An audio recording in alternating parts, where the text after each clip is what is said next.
Hey everyone, and welcome to our explainer. Today, we're diving into a really powerful claim from our source material, how one single signature could, almost silently, pull Papua New Guinea right into a massive global power struggle. So let's get right into it. Our source kicks things off with this pretty dramatic statement. The argument is that a quiet agreement has basically pulled an entire nation into one of the most tense military situations in the world right now. It's a huge claim, and it all boils down to one central question. And this is really the question at the heart of everything today. We're going to unpack the source's argument piece by piece to see how it claims a single treaty could place Papua New Guinea at such a critical and potentially dangerous crossroads. All right, so first things first, to really get what the source is arguing here, we need to zoom out and look at the bigger picture it's painting, this huge and increasingly tense stage that is the Pacific Ocean. So the source describes the world right now as this giant high-stakes game. You've got China on one side, expanding its influence, and on the other side you have the United States and its allies, like Australia, pushing back. And right in the middle of this giant chessboard, the source says a brand new piece has just been put into play. So why Papua New Guinea? Why all the attention now? Well, this slide breaks down the source's thinking. It's not just about a piece of land, it's about its strategic location. I mean, it sits right on top of key waterways, offering a crucial foothold in the Pacific. According to the source, this geography is the exact reason why these global powers are suddenly paying so much attention. Okay, so now let's get to the central piece of this whole story, the agreement itself, the document that our source is calling the silent trigger. Now, on the surface, it's officially a defense cooperation agreement with partners like the US and Australia. It's presented as a pretty straightforward partnership. But the source material we're digging into today really urges us to look deeper and to question what's really going on behind that official story. And this right here, this really gets to the core tension that the source is pointing out. The public story is all about friendship, partnership, and support. But the source is asking a much harder question.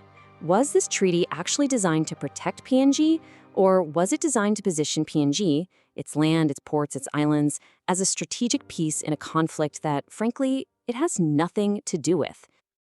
Now, the source argues this isn't just about ink on paper or diplomatic handshakes.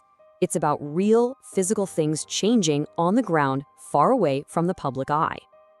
And the source really zeroes in on one specific location as the focal point for all of this: Manus Island. The argument is that this particular island is being developed as a key piece in a much larger military strategy for the entire Pacific region. The source points to what it calls tangible evidence on the ground. As you can see here, we're talking about new deep-water docks, runways getting upgraded, and new facilities being built. And the argument is, these aren't being built for fishing boats or tourists. This is infrastructure for naval forces. The source claims these developments are a clear signal of preparation for a conflict that is, and I'm quoting here, heating up faster than anyone expected. So, we get to the most crucial point, right? What does all of this mean for the actual people of Papua New Guinea? The source we're analyzing presents a very stark choice, basically framing the nation's future as one of two very different outcomes. The source starts building its case by asking a series of really urgent, escalating questions. It starts with this one, just asking us to think about how fragile the peace in the region really is. Then the question gets bigger, suggesting a pretty terrifying possibility. What if the Pacific stops being a quiet buffer zone between superpowers and actually becomes the main arena for a major conflict?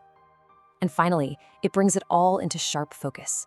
The source connects the dots, from diplomatic handshakes all the way to military action, asking what happens when all the talking stops and the troops actually start moving.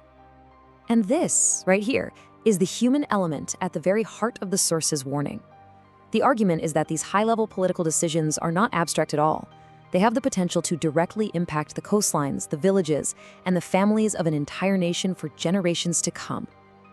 This single sentence from the source just powerfully sums up the vulnerable position it's describing. It's that fear of being caught right in the middle, a small player in a huge game where the rules are being set by somebody else. And so, in the end, the source material doesn't give us an answer. Instead, it leaves us with this final, very provocative question. It suggests that Papua New Guinea's next move could either shield its people or expose them to a storm. And it leaves the nation, and all of us, to think about what comes next.